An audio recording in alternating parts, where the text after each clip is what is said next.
dihadang dengan geng preman.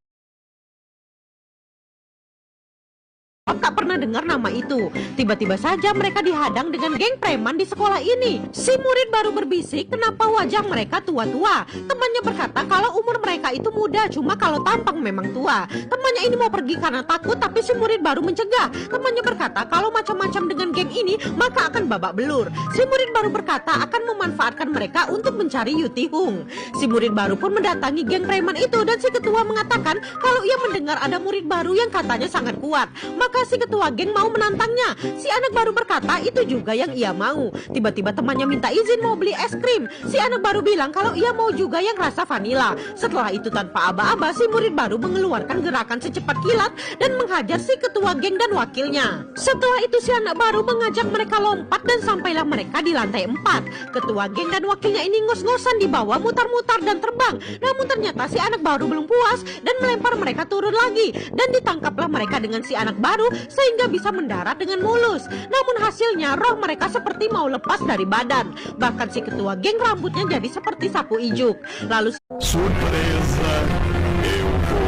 Pria ini telah kehilangan akal sehatnya. Ia menendang pagar pengaman di lantai 36, memaksa membuka celah, lalu memanjat keluar tanpa rasa takut. Di hadapan ketinggian ratusan meter, ia mulai menenangkan diri dan perlahan muncul rasa penyesalan. Namun saat mengingat tempat menjijikan di atas sana, ia kembali melangkah ke pagar lantai 35. Ia akan menggenggam pagar erat-erat sebelum menguji pijakannya. Bagian tersulit adalah dinding antar lantai. Permukaannya yang licin membuatnya tak punya pijakan sama sekali. Ia harus menuruni dinding hanya dengan kekuatan lengannya. Setelah setengah jam berjuang, ia akhirnya mencapai lantai 31. Kepercayaan dirinya mulai tumbuh. Ia mulai turun 2 tingkat sekaligus, bukan satu persatu. Namun sesuatu berjalan tidak beres. Saat ia menjulurkan kaki ke lantai berikutnya, ia tak menemukan pagar. Ia segera menarik kakinya kembali dan memanjat ke atas sekuat tenaga. Napasnya ngos-ngosan, jantungnya berdebar keras. Setelah tenang, ia menyadari bahwa kembali ke atas bukan lagi pilihan. Jika ingin hidup, ia harus terus turun ke bawah. Dengan tekad bulat, ia melepas ikat pinggangnya, menggenggam pagar, lalu berjongkok perlahan. Tanpa perlengkapan keselamatan, ia memulai misi berisiko tinggi. Ikat pinggang itu diikatkan kuat pada pagar. Ia lalu menuruni lantai demi lantai, bergantung pada tali itu. Tak lama, ia mencapai bagian bawah lantai tersebut. Ia menggigit bibir, melepaskan genggamannya di lantai 28. Tubuhnya menggantung di udara. Ia mengayun sekuat tenaga, lalu di detik terakhir melepaskan tali dan mendarat di pijakan sempit. Namun masalah baru muncul. Lantai itu tak memiliki balkon. Untuk bisa masuk ke dalam ruangan, ia harus bergerak sepanjang pagar, merapatkan tubuh ke dinding. Ia merayap perlahan, menekan tangannya ke dinding. Di tikungan, ia terpeleset, tapi berhasil menahan diri tepat waktu. Ia mengatur keseimbangan dan melangkah hati-hati melewati celah sempit. Beberapa napas dalam membantunya kembali fokus. Ia tahu ia hampir berhasil. Ia menjulurkan kaki kanan, lalu kiri. Hingga akhirnya, ia merasakan lantai di bawah telapak kakinya. Ia meraih pintu kaca, bersiap membukanya. Namun tak peduli seberapa keras ia mencoba, pintu itu tak bergerak. Ia mencoba dengan lembut, lalu memaksa. Ia berpegangan pada dinding dan menendang pintu dengan keras. Aksi itu sangat berisiko, tapi akhirnya setelah semua usahanya, pintu kaca itu terbuka. Dengan langkah tertatih, ia berjalan ke pintu dan memutar gagang perlahan. Ia berhasil selamat. Ia menuruni tangga menuju lantai dasar. Satpam yang melihatnya menatap seolah melihat hantu, tapi pria itu tak peduli lagi. Saat itu, satu-satunya hal yang ia inginkan adalah kembali ke hidup lamanya, yang dulu ia anggap penuh masalah.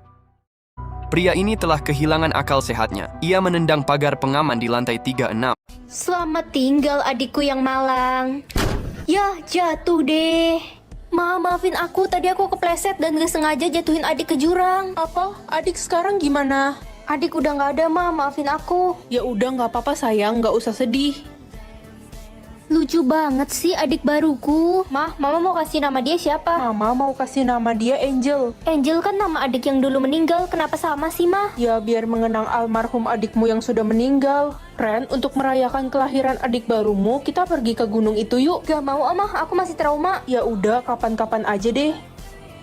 Anak-anak jalan-jalan yuk. Kemana, Mah? Ke gunung itu, tempat Angel pertama meninggal. Angel, kamu mau ke pegunungan? Mau kok kak, aku belum pernah ke sana. Wah, indah banget pemandangannya. Ma, kak, aku takut. Kamu takut kenapa? Di sini kan gak serem. Aku takut kakak bakal ngebuang aku ke jurang itu lagi. Hah? Selamat tinggal adikku yang malang. Yah, jatuh deh. Maafin aku, tadi aku kepleset dan gak sengaja jatuhin adik ke jurang. Selamat tinggal adikku yang malang.